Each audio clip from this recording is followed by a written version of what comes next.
If you look at some of the searches for internet safety, and you think about what can be going on in terms of with your child,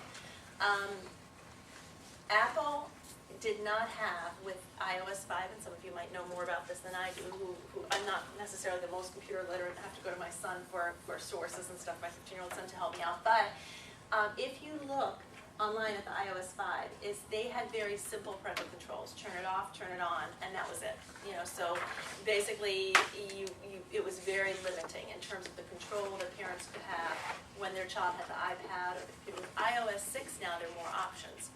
When you look at the controls, you can control a little bit more of the content, the hours that the child uses the computer. Different sites can be deleted from being able to be searched. You can have higher, lower levels of security. And iOS 6 provides parents a lot with this. The only thing is with the computer and the Apple, you can have multiple uses with Apple products on a computer. On an iPad and on a cell phone, there's only one user. But the security system is easily turned off and on if you know a code. So if you only have one iPad in your house or two iPads, and you like to use them both as well, then you can certainly turn that feature off and on fairly easily, that security feature. There are monitoring devices, and again, that's a personal decision as a parent of a middle schooler. When you talk about, do you check your children's texts? Do you research their history on the computer of where they've been? Do you make sure? Do you know if it's been erased or not? Do you install programs? Do you install a GPS or have the tracking device on your phone as your child gets older? There are lots of different options for parents to monitor this, and it is an individual decision in your house in terms of what you feel comfortable with. What I usually tell parents is that, because their prefrontal cortex is not developed yet, and that impulse control and lack of judgment, that children do need a certain level of monitoring, but how high you choose to go with your level of monitoring is up to you, as well as up to the individual child that you have. Some might be more risk takers.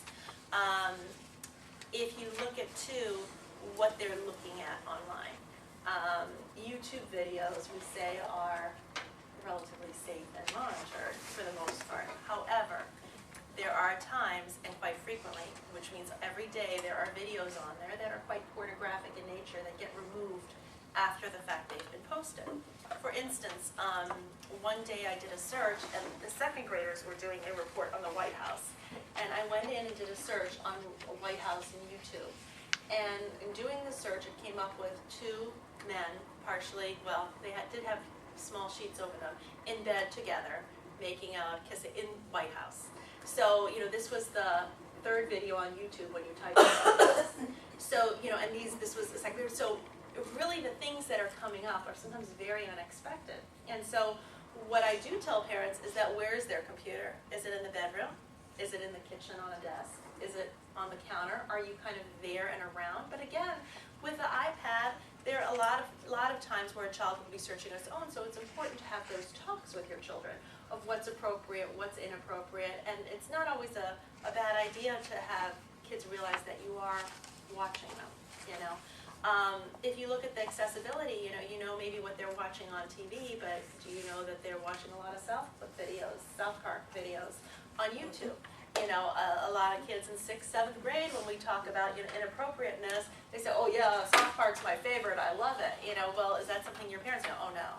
When I go over to friends' houses, we look it up on YouTube, or we check things out. So, and if you've ever watched South Park, it's very derogatory. And I, as a parent, when my kids were there, was kind of shocked when I sat down and watched some of these videos and thought, okay, my kids are getting exposed to this at friends' houses, and it's like one of the most popular shows a couple of years ago, to look up. And of course, YouTube has thousands of access to thousands of South Park videos. Comedy videos, inappropriate movie clips, all these things kids have access to. When we were growing up, that wasn't the case. We had to really work to find anything negative. There was a little bit of a process there. It wasn't just typing in a word and 1,000 sites pop up automatically. So security, is a great concern. So as parents, what can we do? Well, we can monitor, of course, the time and the content. There are several programs out there that enable us to monitor it if we feel we have difficult time monitoring that, or we can just monitor it by keeping the computers and all electronics outside. Generally, generally, what the advised time is no more than 1 hour of social, fun media technology during the week. So in other words, if you're doing homework, that's okay. But after you're done doing homework, do not spend 2-3 hours on a weekday online having fun. Spend 1 hour, and really monitor that, because again, time goes by too fast. Make sure that you're aware of the travel hours on technology. So when you're in the car, when you're driving back and forth, or your kids using technology as well.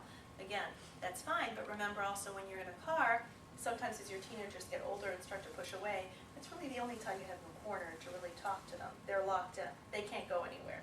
And you've got them for those 20, 30 minutes. So some of the best conversations can be in the car. Don't allow technology at the table. How often have I gone into restaurants, and it's a personal pet peeve of mine, is when you see a family sitting together at dinner and their 2 iPads out and they're plopped down on the table, the kids are sitting there, playing that all through dinner, and the meal comes and, the kid kind of moves the video over a little bit and keeps watching and eating. Okay, I understand. I have 3 kids. We've been through the toddler years. We've been through but where is that interaction? Where are children learning social skills and graces of being able to sit at a table, look people in the eye, and talk to them? If they're 5, 6, 7, 8, and they're on their iPads the entire meal, what's happening? So being able to take those times and use those times, those few and far between times in our busy lives where we actually do have the time to sit down together and spend time together to talk. And generally a lot of people have the no technology in the car. I see, again, in the car line, a lot of kids coming in, and they've got their iPod and they've got their headphones in both ears, or they've got their headphone in one ear to hear the music, and they're kind of trying to listen occasionally to what their parents say with the other ear, And then there's some parents that say, you know what, we're in the car, it's a 15-minute ride, no technology right now, Out of the bedroom, taking technology out of the bedroom, computers, TVs, cell phones. As children get older, it might be harder to do, space, how your home is. But that is a good idea, because it then does limit that time that as they get older and they spend a little more time in their room, and they spend a little more time in their room with the door shut, it does limit the amount of time that they're on technology, And also, if you ever have a punishment of go to your room, it's really not a punishment anymore if their computer and TVs and cell phones are in there. Remove the internet in terms of, you could turn it off. That was in the iOS 5. Now you can put different parental controls on it that you can monitor. And check and monitor a child's texting, when they're texting on the phone. I can't help but myself as a parent feel a little bit like I'm invading someone's privacy when I pick up their cell phone and then I check their texts. But when I hear some of the stories that go on, I remind myself that it's my job to keep my child safe. And although I might think that I've taught my child the best in the world and I've told them all the things, they still lack judgment at this age. And so whose job is it to help control that judgment?